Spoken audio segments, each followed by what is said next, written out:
Tom, thank you for having us here today. How did you get involved with Porter Hills? How did it originally start? I was aware of Porter Hills from the time I was a little boy.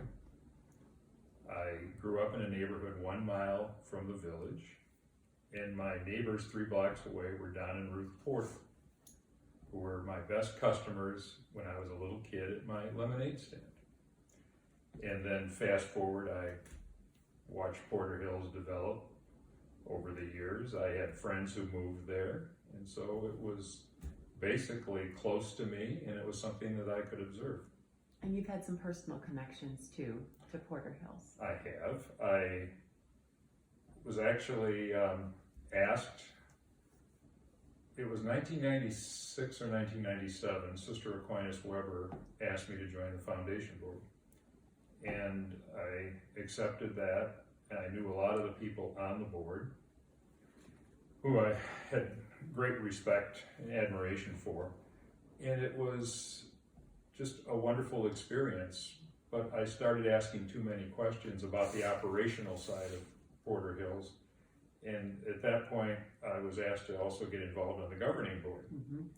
So I made the full transition between 1997 and 2000. Were you ever serving on both? I was. Yes. Always. Always. God Always. bless. Always. Thank you. I think I left the governing board in 2010.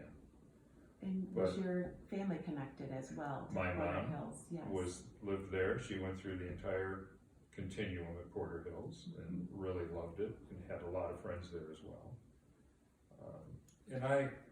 To me, when I reflect back on all the active days at Porter Hills, I had the pleasure of working with great board members and incredibly dedicated and gifted staff. I obviously worked with Dave Duma, Ingrid Weaver in particular. I remember them often. And just great fellow board members and camaraderie, and we went through a growth period together.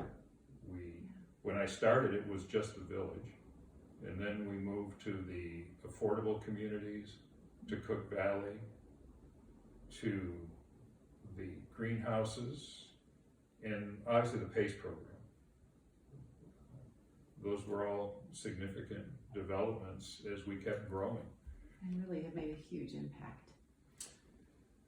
Well, it was a dedication to love for everyone. It was living mission, and I'm so grateful now that we can expand that mission with UMRC and go statewide. It's the right thing at the right time.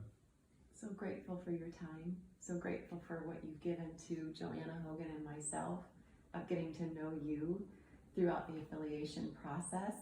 But I'm not tickled that you're retiring from the board.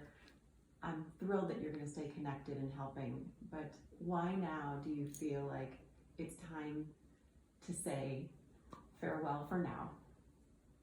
Barb and I are spending half of our time out west, and we hope to travel more and not be constrained by any schedules in that regard. It's just time to move on. It's over 20 years, and I will always love Porter Hills. I will continue to help Porter Hills in any way I can. We are grateful, and on behalf of the board, on behalf of those we serve, thank you, Tom Jackoboice, for your decades of service to this organization. Well, thank you, Joanne and Wendy. It's my pleasure.